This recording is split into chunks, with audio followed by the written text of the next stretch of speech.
حضور جدوں غزوہ تبوک دی طرف تشریف لے جا رہے سن تے وادی حجر تو گزرے تے میرے آقا نے فرمایا لا تدخلوا مساکن الذین ظلموا، فرمایا ظالماں دی بستی وچ داخل نہیں ہونا۔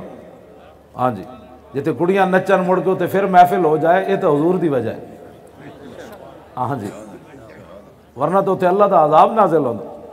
ہاں، حضور نے فرمایا کوئی بندہ اس بستی وچ داخل نہ ہوئے، فرمایا ورنہ جڑا عذاب انہاں تے آیا تہاڈے تے بھی آ جانا ہے۔ یہ میرے آقا خود پھر آپ نے اپنا سر اقدس ڈھانپ لیا، پھر حضور اپنی سواری نو تیز کر دیتا، حتی اجاز الوادیہ، یہاں تک کہ حضور اس وادی سے گزر گئے۔ صدیاں بعد بھی جنہ اللہ دے نبی دی گستاخی کی تھی تے اللہ دی نافرمانی کی تھی، حضور نے ویکھیا تے صدیاں بعد بھی اتھے عذاب نازل ہو رہے سن۔ آج مورتیاں تے جا کے دودھ پاؤ، ہولیاں تے جا کے بکواس کرو، پھر دسو پاکستان کیوں بنیا سی؟ پھر قائد اعظم دی قبر تے جا کے پوچھنا سی لکھاں بندے کیوں مروائے، یہ مڑ کے ہندوازم نال ہی پیار کرنے سن، تو تے کہندے سن قوم وطن سے بنتی ہیں۔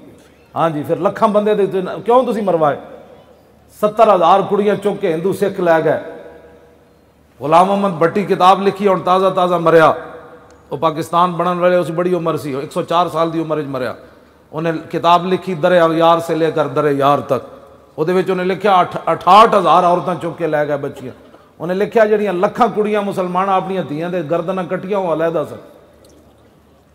خون دیاں ندیاں ہوتے پاکستان بنیا، اور اس واسطے بنیا کہ سٹیڈیم میں میچ ہونا ہے تو مسیتاں بند کر دو۔